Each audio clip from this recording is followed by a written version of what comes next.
Fui pastor por 20 años, y en 10 minutos de muerte vi con mis propios ojos por qué las puertas del cielo estaban cerradas para mí. Me llamo Ricardo Montoya, y antes de que juzgues lo que estoy a punto de contarte, necesito que sepas algo. Yo era el tipo de hombre que se para frente a 2,000 personas cada domingo y les dice cómo vivir para Dios. Era el hombre que lloraba en el altar, que imponía manos sobre los enfermos, que gritaba el nombre de Jesús con tanta convicción que la gente temblaba en sus asientos. Era el pastor, el líder, la voz de esperanza para miles de inmigrantes latinos que llegaban a Houston sin nada, buscando algo en qué creer. Y todo era mentira, no toda la mentira que uno imagina. No era un criminal, no robaba el dinero de la iglesia, pero vivía con un vacío tan grande por dentro que había llenado ese hoyo con todo lo que no era Dios, y cada domingo me paraba en ese púlpito con ese hoyo bien escondido debajo de un traje de $500 que compré en una tienda de Galleria Mall un martes por la tarde, como si la ropa cara pudiera tapar lo que el alma no tenía. Crecí en Oaxaca, en un pueblo pequeño donde mi abuela rezaba el rosario cada mañana antes de que el sol saliera del todo. Mi familia cruzó la frontera cuando yo tenía 9 años. Llegamos a Houston con 2 maletas y la dirección de un primo que vivía en Magnolia Park, ese barrio del este de la ciudad donde el español se escucha en cada esquina, donde las panaderías huelen a pan dulce desde las 6 de la mañana y los camiones de tacos todavía tienen los mejores tacos de tripa que he comido en mi vida. Crecí ahí, me formé ahí. Y ahí mismo, en ese barrio que huele a México pero que tiene dirección en Texas, construí la iglesia que terminaría siendo mi trampa. La fuente de vida empezó en una sala, literalmente. 8 personas, plástico y una Biblia que mi madre me regaló cuando tenía 17 años, con mi nombre grabado en la portada. Yo creía en ese entonces. Creía de verdad. Había algo genuino en esos primeros años, algo que no puedo ni debo negar, porque sería otra mentira. Dios era real para mí cuando éramos pocos y cuando el dinero no existía, y cuando los domingos terminaban con tamales que las hermanas traían envueltos en papel de aluminio. Pero la iglesia creció, y con el crecimiento vinieron las expectativas, y con las expectativas vino el personaje. Para cuando cumplí 40 años, la Fuente de Vida tenía un edificio propio sobre la Harrisburg Boulevard, con capacidad para 2,200 personas y 2 servicios cada domingo. Teníamos transmisión en vivo, redes sociales, un equipo de producción de 3 personas y convenios con otras iglesias en Monterrey, en El Salvador, en Miami.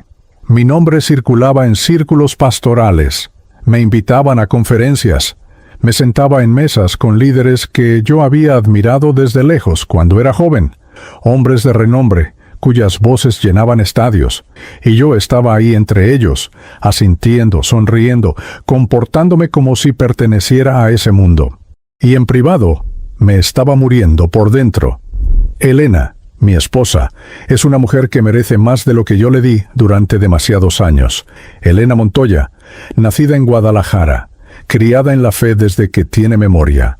Una mujer cuya oración es lo más poderoso que he escuchado en este mundo y en el otro, aunque eso lo entendería después. Elena criaba a nuestros 3 hijos prácticamente sola. Sofía, que tenía 16 años y ya tenía los ojos cansados de un adulto.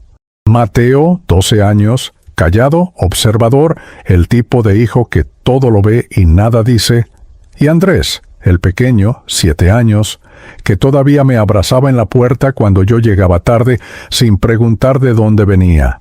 ¿De dónde venía? Había noches que venía de un casino sobre el Cary Freeway. No iba seguido al principio, solo de vez en cuando, solo para descomprimir, me decía a mí mismo.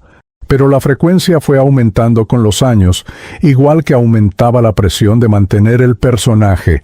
El whisky vino después, discreto, en vasos sin etiqueta, que guardaba en la guantera de mi F-150 plateada. No era alcohólico, me convencía. Podía parar cuando quisiera, solo necesitaba el borde suave que le quitaba el filo a los domingos. Los domingos eran los peores días de mi vida, porque el domingo yo tenía que ser Ricardo Montoya el pastor, y ese hombre ya no existía dentro de mí.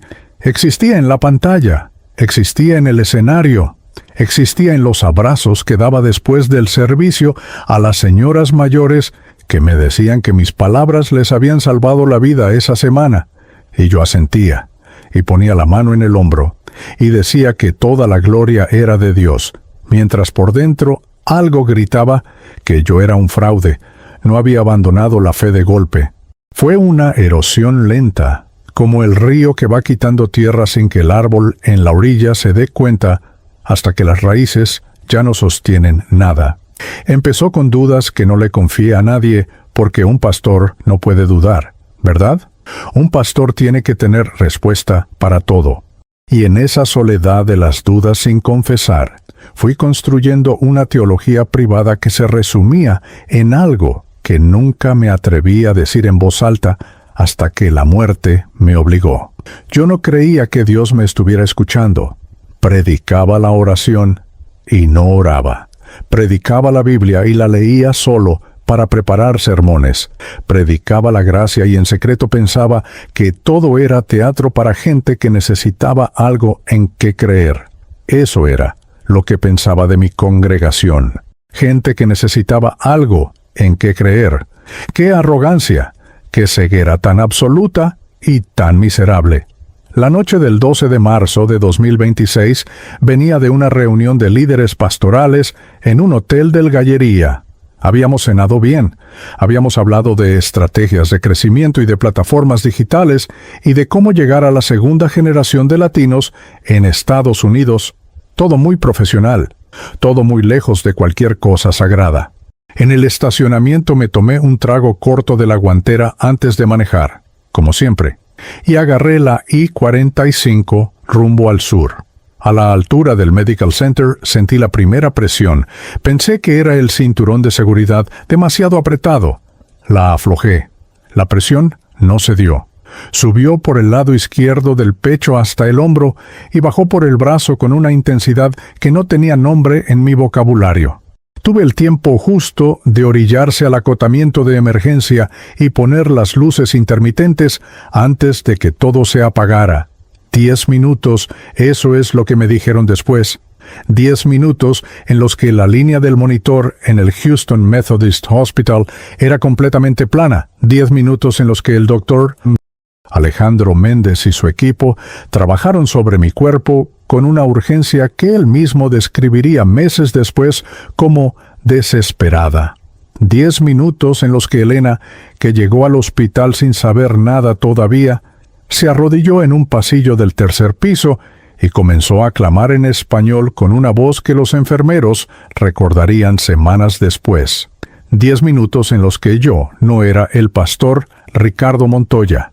Era solo un alma, sin traje, sin micrófono, sin congregación, sin el escudo de todo lo que había construido para no tener que ser honesto conmigo mismo. Y en esos 10 minutos vi cosas que cambiaron cada verdad que creía tener. Lo que vi no lo entendí de inmediato. Lo que vi me rompió antes de reconstruirme. Y cuando abrí los ojos en esa cama de hospital con Elena apretándome la mano y Sofía llorando en silencio en la esquina del cuarto, supe que el hombre que había entrado a ese hospital esa noche no era el mismo que acababa de regresar. Ese hombre había muerto en la I-45. El que volvió tenía una sola tarea: decir la verdad. No recuerdo el momento exacto en que perdí la conciencia. Eso es lo que nadie te dice sobre la muerte. No hay un instante dramático, no hay una puerta que se cierra con estruendo. Hay una presión, hay un dolor que no se parece a ningún otro dolor que hayas sentido. Y luego hay una oscuridad que no es oscuridad, porque la oscuridad implica que todavía estás ahí para percibirla. Lo que hubo fue ausencia, ausencia total, como si Ricardo Montoya hubiera sido borrado de un pizarrón con un solo movimiento de mano. Y entonces estaba en otro lugar. Pero antes de contarte lo que vi, necesito contarte lo que pasaba del otro lado, lo que pasaba en ese hospital mientras yo no estaba, porque esa parte de la historia no la viví yo, la vivió Elena y Elena me la contó después con una calma que solo puede tener alguien que estuvo sostenida por algo más grande que sus propias fuerzas. Eran las 11:40 de la noche cuando el teléfono de Elena sonó en la cocina de nuestra casa en Pasadena. Ella estaba despierta, como casi siempre que yo llegaba tarde, aunque nunca me lo reclamaba en voz alta. Sofía ya dormía, Mateo dormía, el pequeño Andrés dormía con un peluche de tigre que le habíamos traído de una feria en San Antonio el verano anterior. Elena escuchó la voz de un paramédico que le dijo que su esposo había sido encontrado inconsciente en el acotamiento de la I-45 y que lo estaban trasladando al Houston Methodist Hospital del Texas Medical Center. Me contó que no lloró en ese momento, que sintió algo que describió como un frío que no era del aire, sino de adentro, y que lo primero que hizo antes de despertar a Sofía para que cuidara a los pequeños fue arrodillarse junto a la cama y decir en voz alta, en el silencio de ese cuarto, «Señor, Él es tuyo, siempre ha sido tuyo, aunque Él no lo sepa». Esa oración que yo no merecía. Cuando Elena llegó al Houston Methodist, el equipo del doctor, Alejandro Méndez llevaba ya varios minutos trabajando sobre mí. El doctor Méndez es un hombre de unos 50 y tantos años, nacido en La Habana, formado en medicina en la Universidad de Miami y con 20 años ejerciendo cardiología en Houston. Es el tipo de médico que habla con los familiares mirándoles a los ojos, sin escudarse en tecnicismos, con una honestidad directa que a veces duele, pero que siempre respeta. Esa noche, cuando Elena llegó al tercer piso y preguntó por su esposo, fue una enfermera de nombre Carmen, oaxaqueña como mi familia, quien la tomó del brazo y la llevó a una sala de espera pequeña con sillas azules y una máquina de café que nadie estaba usando. Elena no se sentó en esas sillas azules, se arrodilló en el piso de linóleo frío del pasillo y empezó a orar en voz alta, en español, sin importarle quién pasara.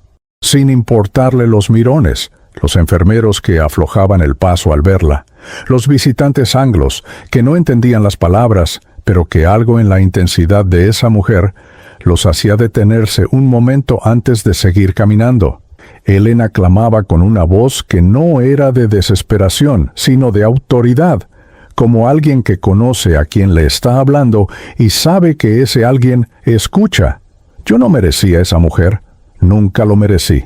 Mientras Elena oraba en ese pasillo, mientras el doctor Méndez y su equipo trabajaban con desfibrilador y medicamentos sobre un cuerpo que se negaba a responder, yo estaba en otro lugar que no tenía coordenadas geográficas, pero que tenía una presencia más densa que cualquier lugar físico que haya conocido.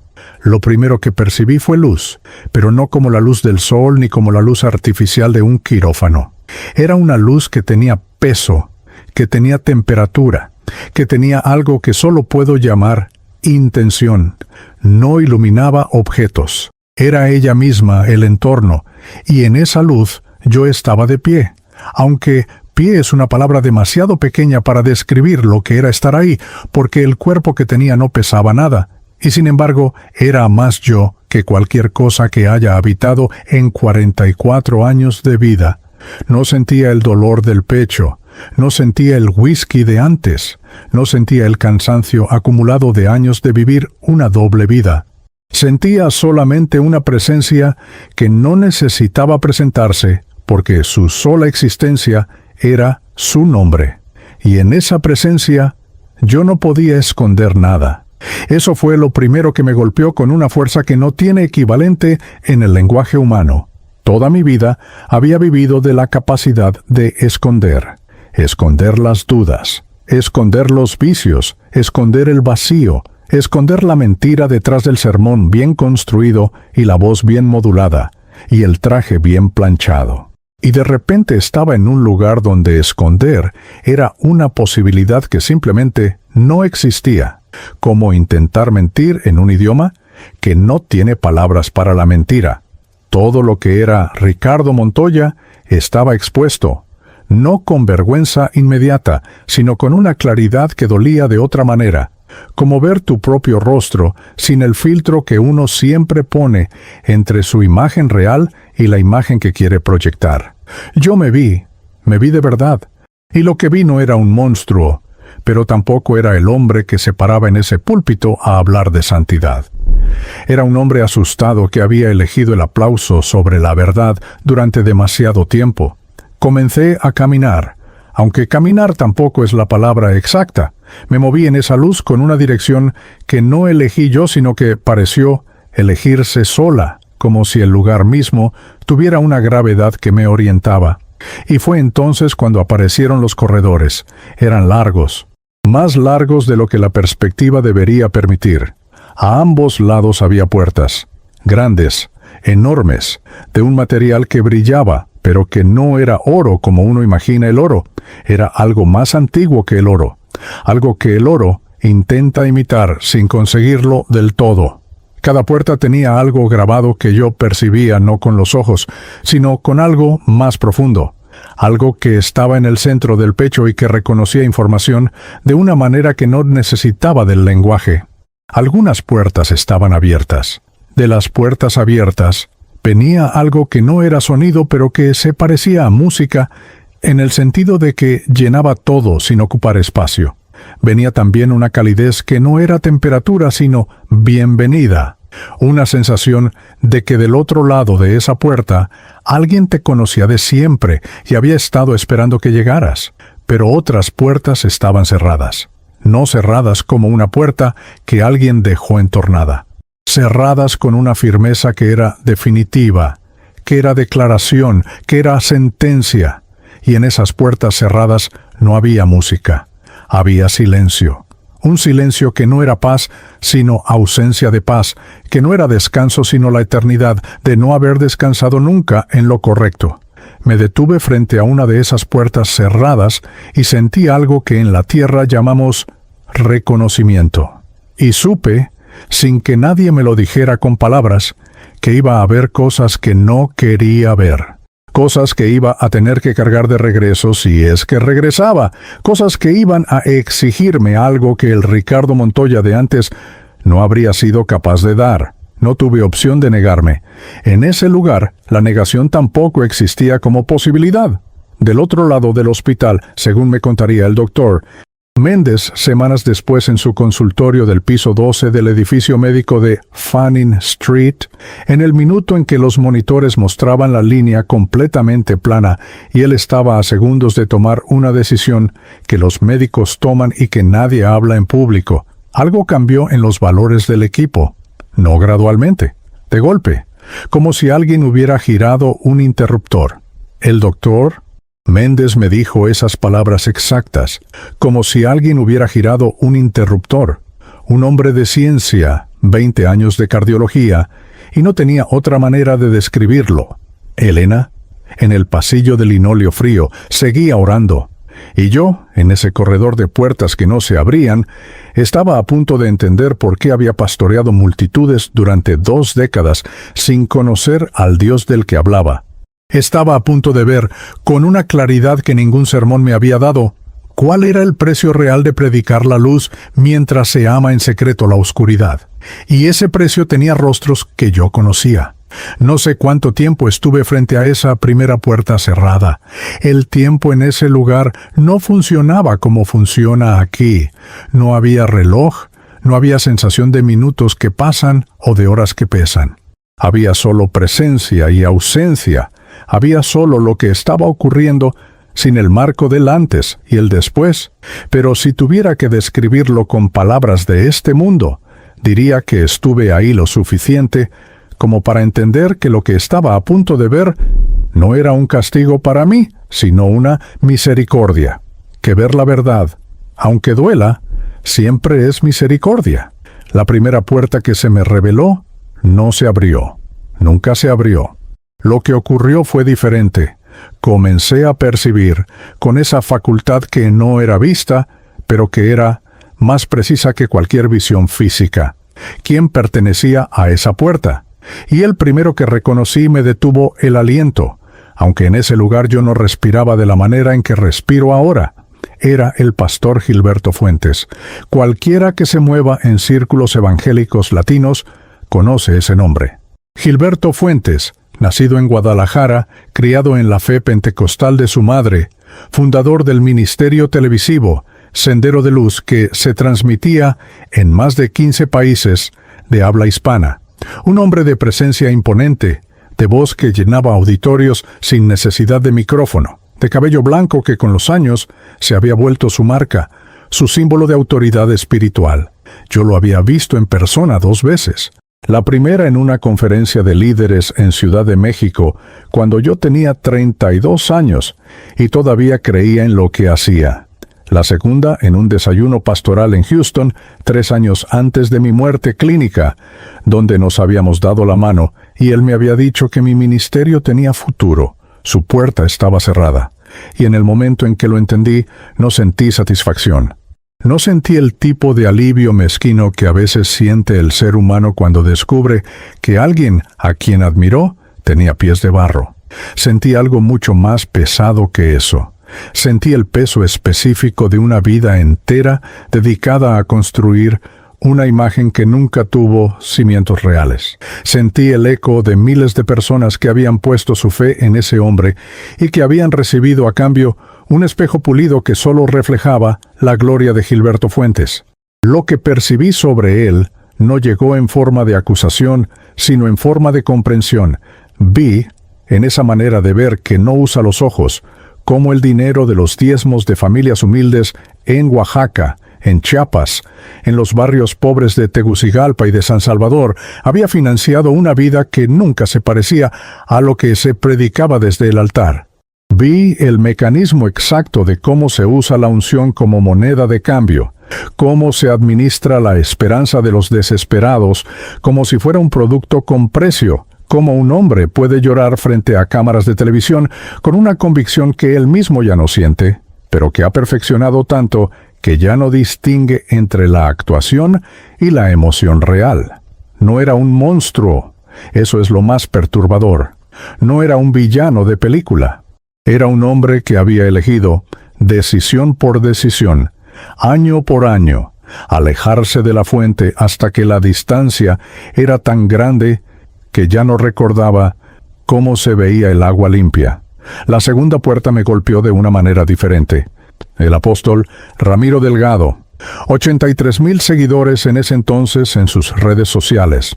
Iglesia en Los Ángeles, en el área de Boyle Heights, ese barrio chicano que tiene historia y dolor, y una comunidad que merece pastores que estén a la altura de su resistencia.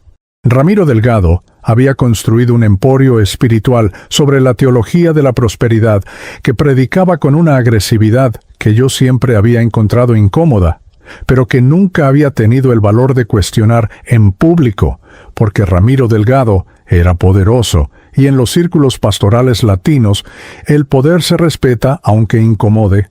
Su puerta también estaba cerrada, y lo que vi sobre él fue diferente a lo de Fuentes, pero igual de devastador. Con Delgado no fue el dinero lo central, aunque el dinero también estaba. Con Delgado fue el poder sobre las personas, la manera sistemática en que había usado su posición para controlar, para aislar, para hacer que hombres y mujeres de su congregación dependieran de su aprobación como si su aprobación fuera equivalente a la aprobación de Dios. Vi familias que se habían roto siguiendo su consejo. Vi jóvenes que habían abandonado sueños legítimos porque él les había dicho que esos sueños no eran de Dios, cuando en realidad no eran convenientes para Ramiro Delgado. Vi el daño específico que hace un hombre que confunde su voluntad con la voluntad divina, y que lleva suficiente tiempo haciéndolo como para que ya no note la diferencia. Y luego vi la tercera puerta.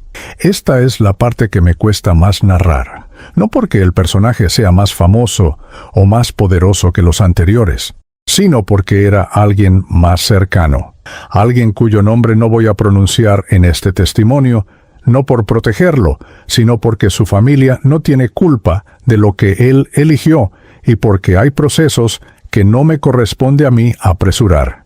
Lo que puedo decir es que era alguien que yo había considerado un amigo, alguien con quien había compartido mesas, conversaciones sobre ministerio, momentos que yo había percibido como genuinos. Su puerta cerrada fue la que más me dolió, porque en ella vi algo que también había en mí.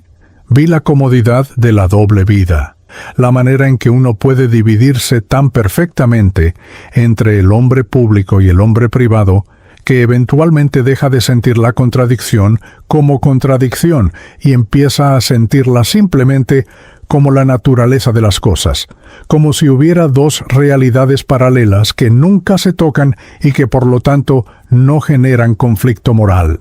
Vi cómo esa división se construye ladrillo por ladrillo, cómo cada pequeña concesión prepara el terreno para la siguiente, cómo el alma humana tiene una capacidad casi infinita de normalizarse ante su propio deterioro cuando ese deterioro es gradual.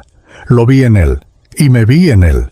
Fue en ese momento, frente a esa tercera puerta, cuando escuché la voz. No era un sonido. Era una certeza que llegaba desde afuera y desde adentro al mismo tiempo, que no necesitaba volumen, porque no operaba en la frecuencia del sonido, sino en la frecuencia de la verdad.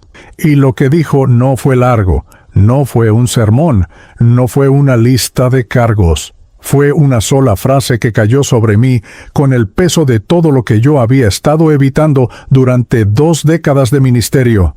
¿Pregaron mi nombre para llenarse ellos? 7 palabras, 7 palabras que contenían todo, que no necesitaban explicación porque en ese lugar la comprensión no era intelectual sino total. Era como si las palabras no entraran por el oído, sino por cada célula de lo que yo era, dejando sin espacio a ninguna interpretación alternativa, a ninguna excusa, a ningún matiz que suavizara la verdad. Pregaron mi nombre para llenarse ellos, y yo lo había hecho también. No de la misma manera que Fuentes o que Delgado, pero lo había hecho. Había usado el nombre de Dios para construir una plataforma que me diera el sentido de importancia que no había podido encontrar de otra manera. Había predicado la transformación sin transformarme. Había prometido agua a los sedientos bebiendo veneno en privado. Entonces llegamos a mi puerta. No sé cómo describirlo sin que suene a melodrama, pero no hay manera honesta de suavizarlo. Cuando estuve frente a mi propia puerta, el miedo que sentí no tenía equivalente en ninguna experiencia previa de mi vida. No el miedo al dolor físico, no el miedo a la muerte, que ya había ocurrido. Era el miedo a la verdad definitiva sobre quién era Ricardo Montoya en el único registro que importa. El registro que no tiene filtro, que no tiene publicista, que no tiene manera de ser editado antes de publicarse. Mi puerta estaba cerrada, pero había algo diferente en ella que no había en las otras. Una diferencia que no supe interpretar de inmediato y que tardé en entender. En las puertas de Fuentes, de Delgado, del tercero que no nombro, la cerradura tenía una cualidad de permanencia que no necesitaba ser explicada. Era final de la manera en que los finales reales son finales. En mi puerta la cerradura era diferente. No estaba abierta, pero tampoco tenía esa cualidad de permanencia. Era como una puerta que todavía estaba en proceso de ser lo que iba a ser, como si la historia no hubiera terminado de escribirse, como si hubiera algo pendiente que dependía de una decisión que yo todavía podía tomar. Y en ese momento entendí por qué estaba ahí. No estaba ahí para ser condenado. Estaba ahí para ser convocado.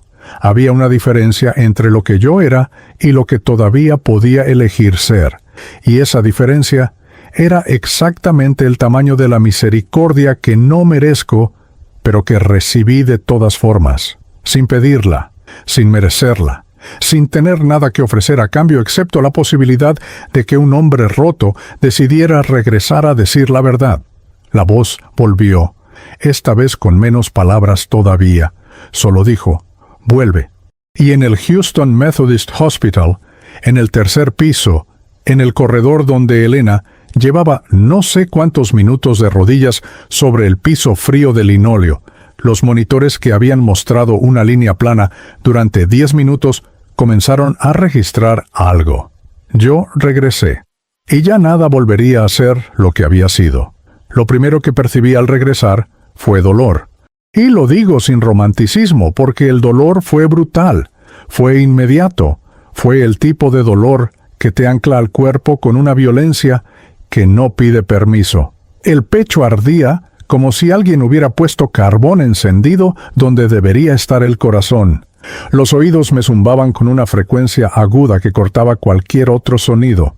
Las luces del techo del Houston Methodist eran blancas y frías, y demasiado cercanas y demasiado reales después de haber estado en un lugar donde la luz tenía otra naturaleza completamente distinta.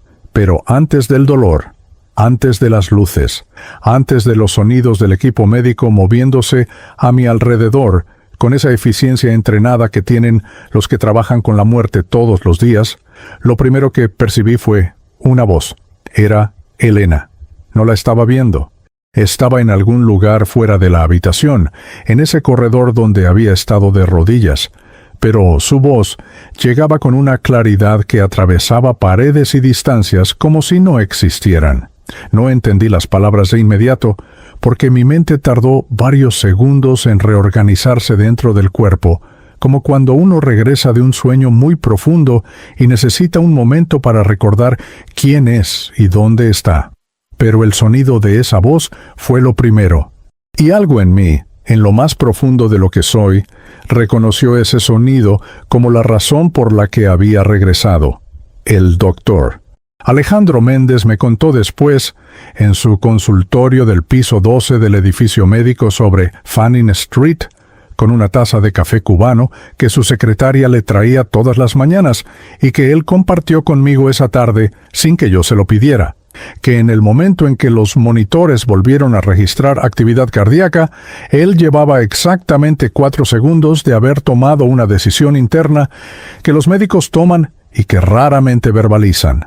Me dijo que había visto suficientes casos a lo largo de 20 años para desarrollar lo que él llamaba, con la incomodidad de un científico usando lenguaje impreciso, una intuición clínica sobre cuándo el cuerpo ya tomó su decisión.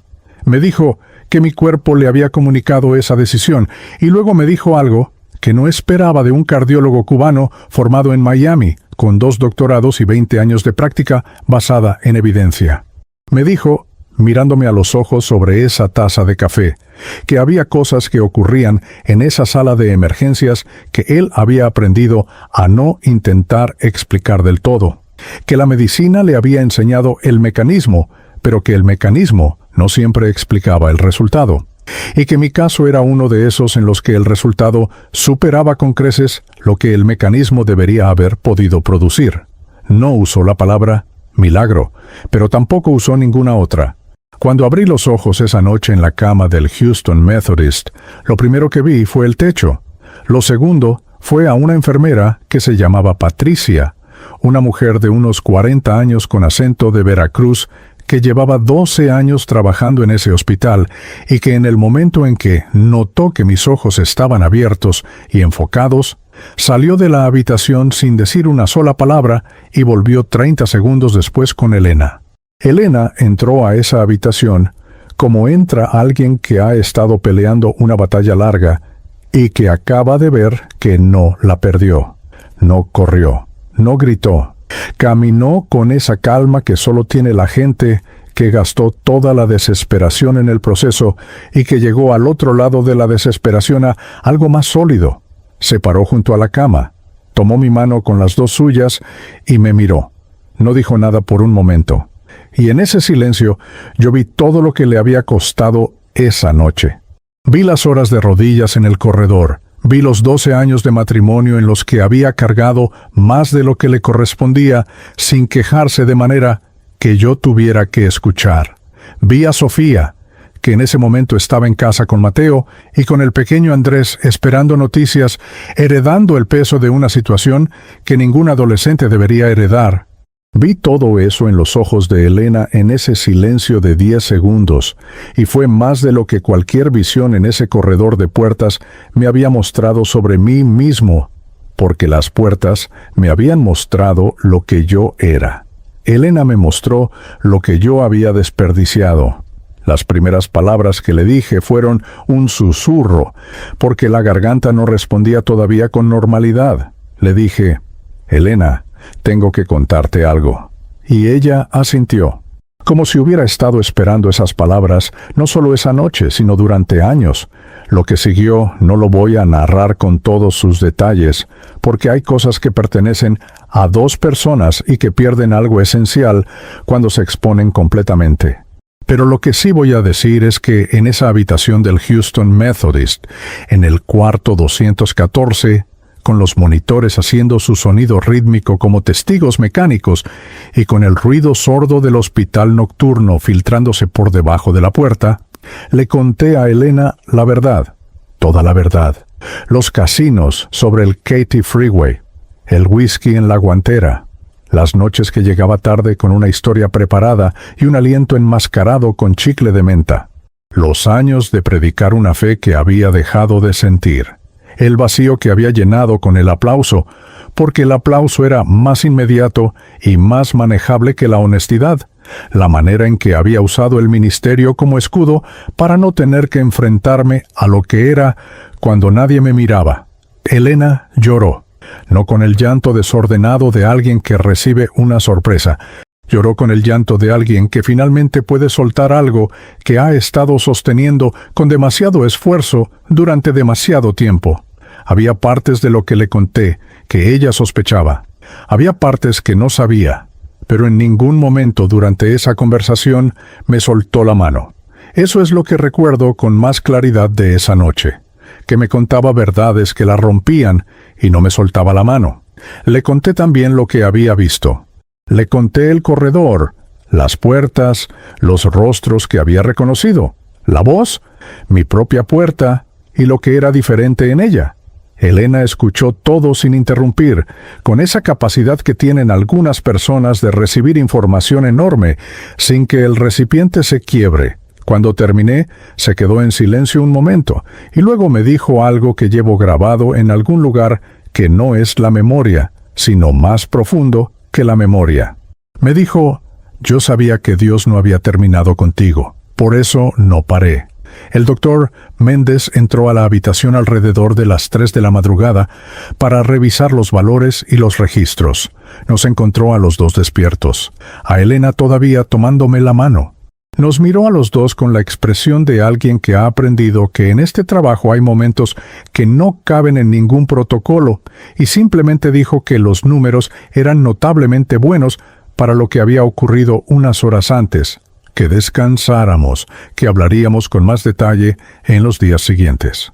En la puerta de la habitación se detuvo, se giró y dijo, sin que nadie se lo preguntara, que en sus años de cardiología había aprendido que la ciencia explica el cómo, pero que hay preguntas sobre el por qué que la ciencia tiene la honestidad de no responder, y que esta era una de esas noches.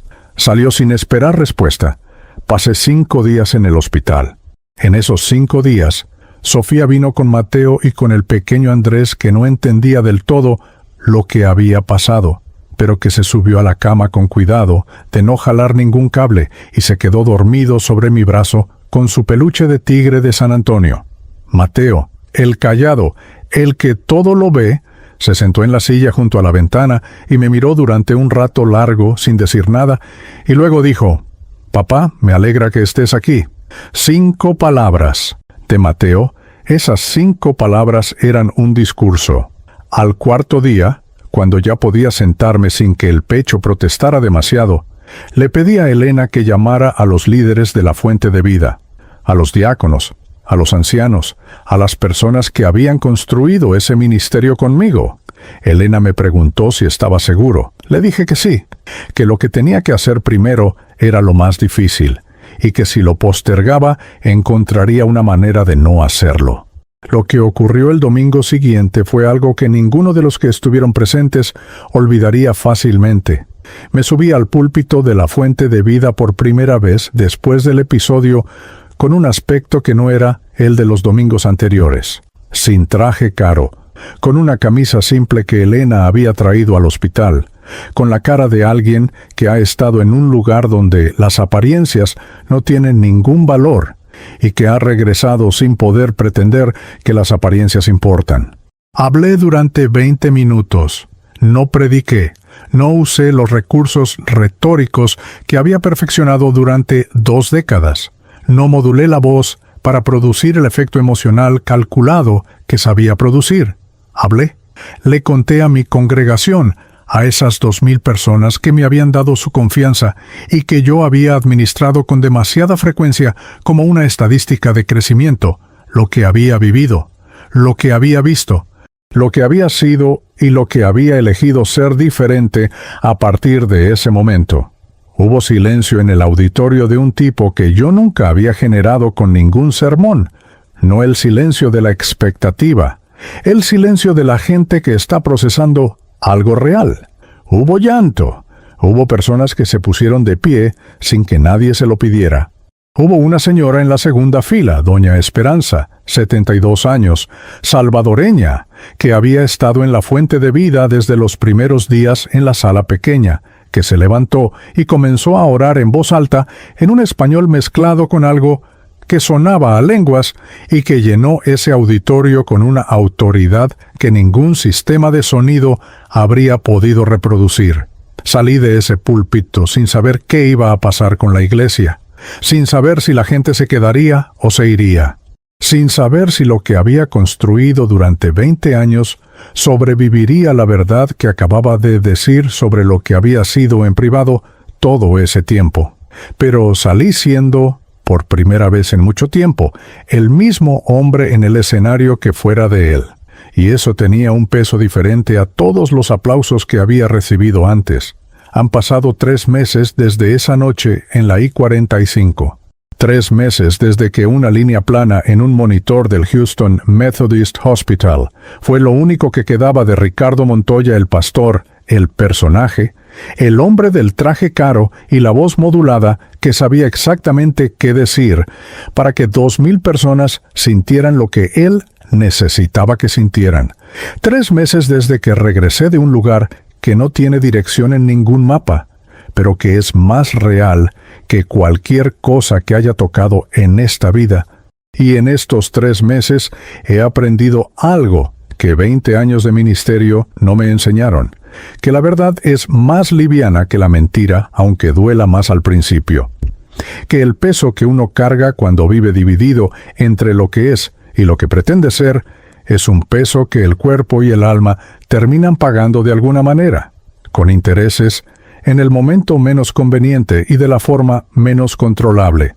La fuente de vida quedó en manos de un equipo de líderes que están trabajando para determinar el futuro de esa congregación. No me correspondía a mí decidir qué pasaría con lo que había construido después de confesar públicamente que lo había construido con materiales que no eran los que aparecían en los planos. Hay personas que se fueron, hay personas que se quedaron. Hay conversaciones difíciles que siguen ocurriendo entre las paredes de ese edificio sobre la Harrisburg Boulevard.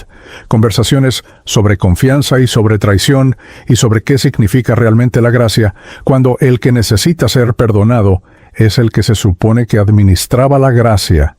No tengo respuestas para todas esas conversaciones. Solo tengo lo que viví y lo que elegí hacer con ello. Lo que sí puedo decir es lo que ocurrió con Ricardo Montoya después del domingo de la confesión. Elena y yo pasamos semanas en un proceso que no fue bonito y que no voy a romantizar, porque la reconciliación real nunca es el montaje cinematográfico que uno imagina. Es lenta, es incómoda, tiene días en que parece que avanza y días en que parece que retrocede más de lo que avanzó. Hay conversaciones que se tienen 3 veces antes de que realmente ocurran, porque las 2 primeras veces uno todavía está protegiéndose de alguna manera, y solo en la tercera baja la guardia lo suficiente para que las palabras lleguen al lugar correcto. Elena es una mujer que ora antes de responder. Eso lo había observado durante 12 años sin entender lo que significaba. Ahora lo entiendo. No es una estrategia de comunicación. Es que ella genuinamente consulta antes de hablar, y lo que consulta no es su propia opinión, sino algo más grande que su opinión. Eso hace que lo que dice cuando finalmente habla tenga un peso diferente, un peso que no viene del volumen ni de la elocuencia, sino de la fuente. Sofía fue la más difícil. Sofía tiene 16 años, y los ojos de alguien que ha observado durante demasiado tiempo las contradicciones de los adultos, que se supone son su referencia. Con Sofía no funcionaron las explicaciones largas ni las disculpas elaboradas. Con Sofía funcionó el tiempo y la consistencia. Que el padre que decía ser diferente realmente fuera diferente el martes siguiente y el miércoles después, y el domingo de la semana siguiente. Que la coherencia no fuera un evento sino un hábito. Sofía no perdona con palabras, perdona con confianza reconstruida, y la confianza reconstruida es el proceso más lento y más honesto que existe. Mateo, el callado, el que todo lo ve, un día llegó de la escuela y me preguntó si podíamos leer la Biblia juntos esa noche, sin contexto, sin explicación, solo la pregunta dicha de la misma manera en que él dice todo, con esa economía de palabras que hace que cada una pese más. Leímos durante 1 hora en la mesa de la cocina, mientras Elena hacía caldo de pollo y Andrés dormía ya en su cuarto. Fue la primera vez en muchos años que leí la Biblia sin estar preparando un sermón, sin buscar el ángulo, sin calcular el efecto, solo leyendo, solo escuchando lo que decía sin el filtro del personaje. Fue diferente. Ahora me reúno los jueves por la noche en un garaje en Pasadena, Texas. El garaje pertenece a don Aurelio Ramos, un hombre de 68 años, nacido en Michoacán, que llegó a Houston en 1987 sin documentos y que lleva 30 años trabajando en construcción con las manos que lo demuestran. Don Aurelio no tiene estudios teológicos. No tiene plataforma digital. Tiene una fe que sobrevivió cosas que habrían destruido la de cualquier hombre que predicara la prosperidad como garantía. Y eso le da una autoridad que ningún título académico ni ningún número de seguidores en redes sociales puede comprar. Somos 15 personas en ese garaje los jueves. A veces 16, a veces 13, dependiendo de los turnos de trabajo y de si alguien tiene que llevar a un hijo al médico o a una madre mayor a una cita. Hay una mujer que se llama Marisol, 41 años, de Oaxaca como mi familia, que llegó a Houston hace 6 años sola con 2 hijos después de una situación que no me corresponde contar, pero que le dejó cicatrices que ella carga con una dignidad que me avergüenza cuando pienso en las veces que me quejé de cosas que no merecían ni un segundo de queja. Hay un hombre que se llama Jorge, 35 años, que salió hace 2 años de una prisión en Huntsville después de cumplir una condena por cargos relacionados con drogas, que encontró la fe adentro de una manera que no tiene nada de espectacular y que por eso mismo es completamente real. Hay una pareja de salvadoreños, doña Carmen y don Héctor, que tienen 50 años de matrimonio y que oran tomados de la mano con una naturalidad que me resulta más poderosa que cualquier demostración de unción que haya visto en ningún escenario. No tengo micrófono en ese garaje, no hay sistema de sonido, no hay transmisión en vivo, no hay cámaras de producción, no hay equipo de redes sociales, no hay nadie tomando fotos para el feed de Instagram. Hay sillas de plástico y una mesa con café de olla que don Aurelio prepara desde las 6 de la tarde porque le gusta que esté bien reposado para cuando llegamos. Hay una Biblia que he subrayado tanto en estas semanas que las páginas tienen más color que blanco. Y hay 15 personas que no tienen ningún interés en que yo sea el Ricardo Montoya del púlpito, que no me pidieron que fuera su pastor, que simplemente se reúnen para buscar algo real y que me permiten buscar junto a ellos. Eso es lo que encontré del otro lado de la muerte. No un ministerio más grande, no una plataforma renovada con una historia de redención que aumentara el engagement, no una marca personal reconstruida sobre el capital narrativo de haber muerto 10 minutos. Encontré un garaje en Pasadena con café reposado y 15 personas que no necesitan que yo sea más de lo que soy. Quiero decirle algo a quien esté escuchando este testimonio y que esté parado donde yo estaba parado. Al que predica los domingos y llega a su carro en silencio sintiéndose un extraño de sí mismo. Al que impone manos sobre otros y sabe en algún lugar que no se atreve a nombrar que sus propias manos no tienen lo que está fingiendo que tienen. Al que construyó algo grande en el nombre de Dios y en el proceso perdió a Dios en algún corredor de esa construcción sin notar exactamente cuándo ocurrió. Te digo lo que nadie en los círculos pastorales latinos te va a decir en una conferencia de líderes con cena incluida y kit de materiales. El tamaño de tu congregación no habla en ese corredor de puertas. El número de tus seguidores no abre ninguna puerta en ese lugar. La elocuencia de tus sermones, la calidad de tu producción, la influencia de tu nombre en los círculos correctos, la manera en que sabes trabajar un auditorio hasta llevarlo exactamente a donde quieres que llegue emocionalmente, nada de eso tiene valor en el único registro que finalmente importa. Lo que habla en ese corredor es lo que hiciste cuando nadie te miraba. Lo que habla es si el hombre que eras en el carro de regreso a casa era el mismo que el hombre que estaba en el púlpito. Si la fe que predicabas era la fe que vivías cuando los micrófonos estaban apagados y las cámaras guardadas, y el único testigo era el silencio de tu propio cuarto. Si las personas que pusieron su confianza en ti recibieron a cambio algo que les sirvió para acercarse a Dios o algo que les sirvió para acercarse a ti. Hay pastores en México, en Los Ángeles, en Miami, en Houston, en El Salvador, en cada ciudad con comunidad latina donde hay una iglesia con nombre en letras grandes y un líder con traje caro, y una plataforma digital con miles de seguidores que están construyendo algo que el tiempo y la eternidad van a evaluar con una honestidad que ningún publicista puede administrar. No lo digo con satisfacción. Lo digo con el miedo específico de alguien que estuvo a punto de quedarse en ese corredor del lado equivocado de una puerta cerrada, y que regresó solo porque hubo una mujer en un pasillo de linóleo frío que no paró de clamar. No todos van a tener una Elena.